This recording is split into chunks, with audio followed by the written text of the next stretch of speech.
absolutely magical. Do you take in those moments and really reinforce yourself to say and stop like, wow, look at where I'm at.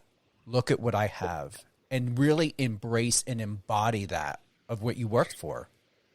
Yeah, it's funny. I think because and maybe it's a British mentality, but we're so like reserved, you know. I think I always thought that though by doing that it was like from a place of ego, but it's not. You know, we should embrace and we should be proud of ourselves, and we should kind of have those moments where we're like, we acknowledge. I guess we acknowledge ourselves, and so I've started to do it more. And it's funny you mentioned that, Stephen, because for me it is when I'm home. You know, I travel a lot. So when I can be home, I think about, wow, like this is mine, and that's that's why I wanted my home to be like my little sanctuary as well. It's where I do get like my wellness, and I have my ice cold plunge and my sauna, and I try and do all the things that make me feel better at home. So it is my kind of sacred, healthy space. But yeah, I mean, I do try and do that because it wasn't that long ago. I remember the days, when I had, juggling different jobs and struggling to make rent and jumping around, and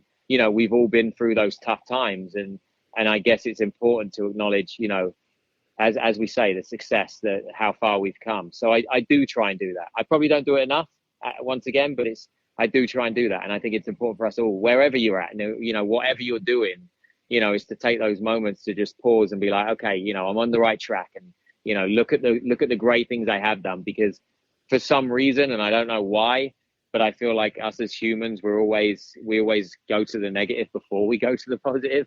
I don't know why that is, but our minds, or at least mine, goes to that. So I think it's about like counteracting. The more we do the positive stuff and tell ourselves the positive things, the more that voice is probably going to be more prominent. So yeah, it's important to do. I don't do enough, but I will do it.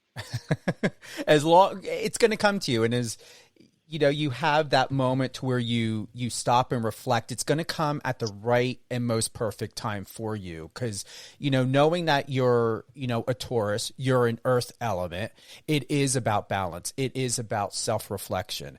And for you, one of the strongest feelings that I get is, I believe you attract people that are strong and resilient. But I also believe that the type of man and person that you are, and the spiritual embodiment that makes you Oliver, is that you also attract people that look for guidance and support and some sort of recognition to be that mirror, that reflection, to allow another person to be aware, or to remind them that who they are as self and as people or a person is important. So your mission out there is more than just what you've done in ballet and singing and acting, Oliver.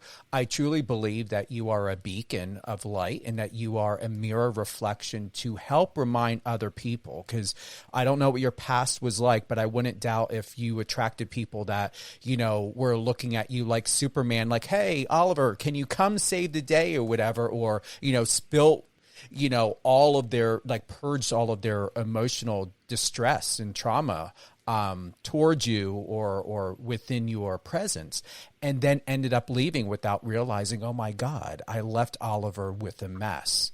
So when we think about the boundaries and, once again, emotional mental health, in your strength, in your perseverance, and being that mirror reflection for other people and who you attract in your life to be for you, how do you really go about in remembering that you're leaving a legacy, but also at the same time, Oliver, you are awakening people to help them to realize that they can be more than what they are now?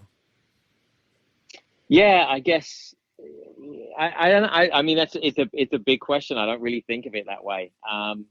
For me, it's just, be there for the people that, that try and be there for people. Mm-hmm. If someone needs you, with the extent of also, having those boundaries too, that you can't be there for everyone, and you have to look after yourself as well, because it's like that, what's that cliche thing that people say, where when you're on the plane, you got to put your own mask on first before you Yeah. can, it's so true. So I think, ultimately be there for people, when you can, and be there for yourself as well. So I think it's just finding that balance. But I've never really, I guess I've never really thought about it, because it's just, it's just part of second nature. You know, I come from quite a big family. I have three older brothers, and you know, we're all there for each other. You know, it's just part of life. You know, so I think for me, it's second nature. I just try and, you know, take every day as it comes, I guess.